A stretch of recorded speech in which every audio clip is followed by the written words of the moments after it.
everyone. I hope you had a fantastic and safe Labor Day. There are a few things that I wanted to address with you guys this week.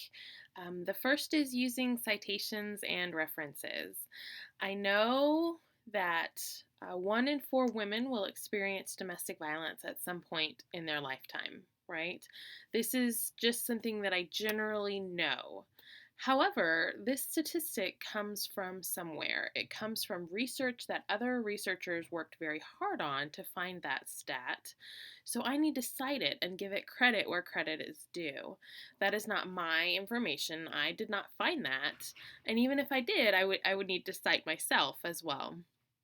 So another example might be that I generally know the literature says that EMDR and trauma-focused CBT are effective in treating PTSD, right?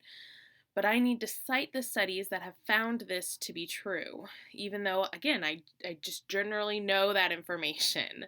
I need to find the studies and cite that, cite whoever found that to be true.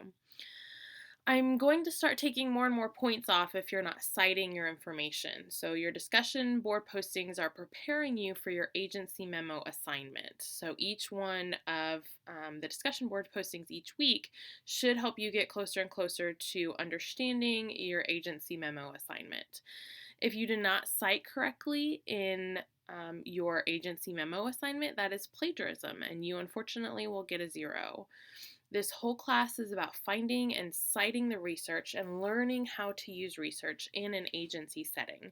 So citing and using references and things like that is going to be of utmost importance. Also, by citing your sources, you're also more credible. So listen to these two statements and tell me what you think is more trustworthy. Approximately 1 in 4 women will experience domestic violence sometime in their life. Versus, according to the National Center for Injury Prevention and Control with the CDC, 1 in 4 women and 1 in 10 men will experience domestic violence in their lifetime, right? So that has a little bit more weight, a little bit more credibility to it, and it sounds more reliable. As a reader or listener to that statement, I could then Google National Center for Injury Prevention and Control domestic violence stats, and I would find that exact statistic, which again lends itself to credibility to my statement, right? So everything, any statements that you make that are not your own personal opinions need to be cited. Again, we just kind of know some of this information, and we know it to be fact, we know it to be true as social workers, but it came from somewhere, right? Someone did the research and someone painstakingly found that information out. And so we need to find the original source and we need to cite them and give them credit where credit is due.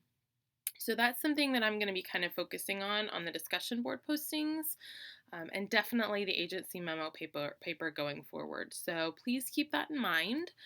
I hope you guys have a fantastic week. If you have any questions, please feel free to shoot me an email, and I'd be more than happy to email you back and forth with you or set up a call or a Skype call if you guys need any help or need anything. Thank y'all so much. Bye.